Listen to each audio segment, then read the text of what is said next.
Mr. James, is Tu Diep the last person you will give all your love to? Will she and you have a wedding like the audience wishes? I don't know what the future holds, because life is full of twists and turns. But if there is only one person I want to hold hands with for the rest of my life, it is Tu Diep. She came to me not when I was at my most brilliant, but when I was most disoriented. The way she looked at me, not as CEO James, but as a man struggling through the storm, made me understand. True love is not about flowery words, but about having each other in the most tiring days. If there is a wedding, I don't need it to be too extravagant. As long as she smiles and nods when I ask, "Will you marry me?" Then no matter what storms are out there, I will have the courage to face them. Because when Tu Diep is by my side, I am no longer afraid of anything. The investigation into Tu Diep's background gave me a hunch that Tu Diep is my unscrupulous younger sister from the past. The rain fell in thick, silver sheets, drumming against the clay roof tiles of the old countryside house where Tu Diep lived. It had always been her safe space, quiet, earthy, surrounded by rows of banana trees and morning glories. But tonight, there was no safety, only uncertainty. A man in a dark suit stood by the wooden gate, holding a bouquet of wildflowers, now drenched. James. The same James who had once been the powerful CEO of a leading agriculture company, now stripped of his title, fortune, and almost everything he had built, except his feelings for Diep. He had come not with grand promises, but with heavy truth. Diep, his voice cracked, barely louder than the wind. "I need to know if you'd still choose me, even after all this." She stared at him, heart-torn. He had given her a phone so she could study. He had bought her cakes and books, stood by her when the world tried to break her. But since the company collapsed, things had changed. He was no longer the man others admired, but he was the only one she had ever loved. Yet life was never just about love. Months before, James's company had been thriving. Tu Diep had helped him in small ways, managing the field reports, organizing harvest data, bringing him home-cooked meals during late nights. She was just a village girl, selling bananas and eggplants at the market. But to James, she had become his source of peace, but peace was never permanent. John, once James's trusted advisor, betrayed him, pulling out investments in secret, causing a domino effect that brought the company to its knees. As James struggled to hold it together, he pushed Diep away to protect her from the storm. He faked illness, staged distance, but even in hiding, he was gathering evidence against John, the man who had destroyed him, and the man who had tried to harm Diep. One day, John had shown up at Diep's doorstep with a smile far too calm, speaking of music, of dreams, of love. James knew, and he burned inside, but that was just one part of the story. In another corner of the city, Officer Lee sat staring at an old photo, a picture of a little girl in a field, holding a straw hat too big for her head. The girl looked like Tu Diep. For years, he had been searching for his younger sister, taken from the family during a fire that shattered their lives. And now, every time he looked at Diep's eyes, a strange pull whispered to him. Could she really be his sister? But how could he ask? Would it break her even more? The questions swirled like the summer typhoon. Could Diep love a man whose world had collapsed? Could James truly protect her when even his legacy was built on family secrets? Secrets that involved land theft, betrayal, and bloodlines. Was Diep even who she thought she was? And in the middle of it all, CEO Min, gentle and poetic, quietly stepped into her life.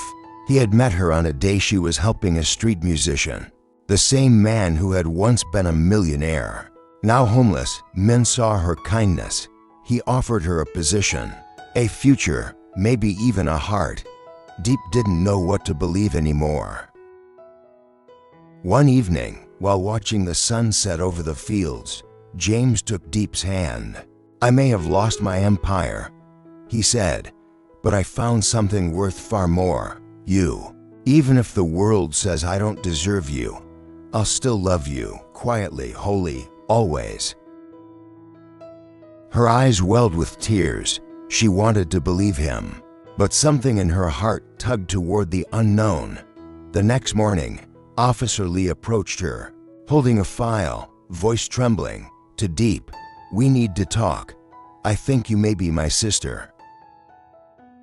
The story of Tu Diep was no longer just about love. It was about identity, memory, betrayal, and redemption. After all the suffering, did she deserve James's love for life? And if her blood tied her to another destiny, what would she choose? Tu Diep sat frozen, her hands gripping the edge of the rattan chair as Officer Lee laid the manila folder on the wooden table between them.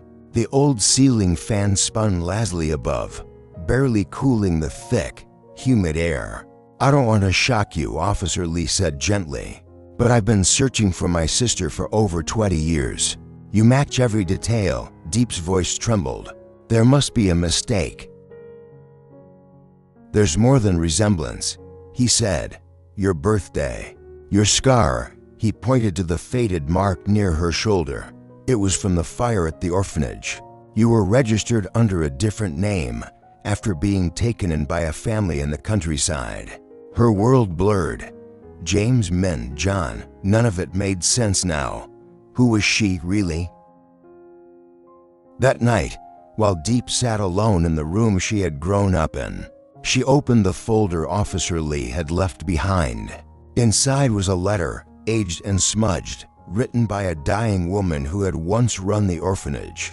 She was a quiet girl, strong despite what she'd lost. Her name was Lynn, but when she was adopted, her name was changed to Tu Diep. "I hope someone finds her. She deserves love." Diep touched the paper, tears sliding silently down her cheeks. "Tu Diep, or Lynn," she whispered. "Who am I?" James had been away for several days, gathering the last pieces of evidence to finally expose John. He returned with blood on his knuckles and desperation in his eyes. "I confronted him," James said, pacing across her front yard. "He admitted everything, the false investments, the drug operations, the revenge against my family, and he tried to drag you into it."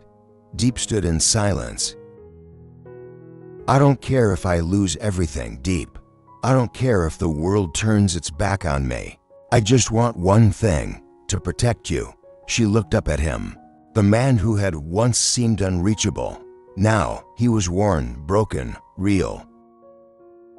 "I'm not sure who I am anymore," she said softly. "Officer Lee thinks I'm his sister. What if I'm not who you think I am? I don't care about the name on your birth certificate." James said, stepping closer. "Tu Diep, Lynn, you're the woman who made me believe in love when I had nothing left." Meanwhile, CEO Min stood on the edge of his rooftop garden, the city lights flickering like fading stars. He had seen Diep helping a blind street musician and had felt something shift in his chest that day, but he wasn't blind himself.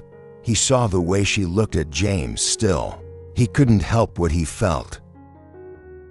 One morning, he invited her to the construction site of a new bridge, a project she had helped design in secret with James long ago. "I admire you, Diep," he said. "Your strength, your kindness, and I won't lie, I have feelings for you, but I won't fight dirty." She smiled, torn. "You deserve someone who can give you her whole heart." He nodded, stepping back. "If one day you find out James isn't who you believed either, I'll still be here, but only if you come willingly." Days later, a DNA test confirmed the truth. Tu Diep was indeed Officer Lee's long-lost sister. It shattered her. She had always believed she was just a simple village girl. But now, she belonged to a different family, a different past. James stood beside her quietly when she read the results. He didn't speak. He only held her hand. But Officer Lee wasn't the only one who had secrets. James's father, long gone and disgraced, had been involved in the land theft. That ruined John's family and indirectly led to Diep's adoption. The circle had closed. She had every reason to walk away, but she didn't. Under a golden sky, in the middle of a rice field they once walked through barefoot. James knelt down with a small, imperfect ring. I don't have riches anymore. I don't even know if I have a future. But if you'll have me, Diep, or Lynn, I will love you for the rest of my life. Her eyes were full of tears, but her voice was clear. I don't care about names. I care about truth. And you've always given me that, even when it hurt. Yes, James. They embraced as the sunset dipped below the hills, painting their future in hues of hope. Life lesson from the story: true identity is not defined by the past, but by the choices we make in the present. Tu Diep's journey teaches us that life may throw us into painful and confusing situations, where love is tested, trust is broken, and even our own name can feel unfamiliar. But what truly defines us is not where we came from or what others did to us, but how we respond, love, and forgive. Even after discovering her complicated past, Diep chose compassion over hatred, forgiveness over vengeance, and love over fear. Despite the betrayal, secrets, and the temptation of easier paths, she stayed true to her heart. Love, when rooted in honesty and sacrifice, can survive any storm. And perhaps the most important lesson: family isn't just about blood. It's about those who stand by you when everything else falls apart. Extended life lesson: in a world full of masks and secrets, Diep's story reminds us that truth is both painful and healing. When Officer Lee suspected Diep might be his sister, he didn't rush with accusations. Instead, he searched for the truth with compassion. This teaches us that even when our hearts are filled with questions, patience and empathy can lead us to understanding. James, despite being a powerful CEO, faced downfall, betrayal, and fear. But his willingness to sacrifice for Diep, even pretending to be weak to expose evil, shows us that real strength lies not in pride, but in humility and strategic kindness. And when Diep chose to stay, despite all the chaos, she showed us that love is not proven in moments of happiness, but in moments of darkness. Her loyalty was not blind. It was rooted in courage, in the belief that people can change, and in the faith that together they could rebuild what was broken. Here are 3 key takeaways. The past can hurt, but it does not define your worth. Diep suffered emotionally, socially, even physically, but never let her pain turn her into someone bitter. She still chose love. Forgiveness is a gift, not just to others, but to yourself. Holding on to hate would have destroyed her. Letting go opened the door to healing. Love that endures suffering becomes unbreakable. Diep and James didn't have a fairy tale. They had trials, sacrifices, and scars. But that's what made their love real and worth fighting for.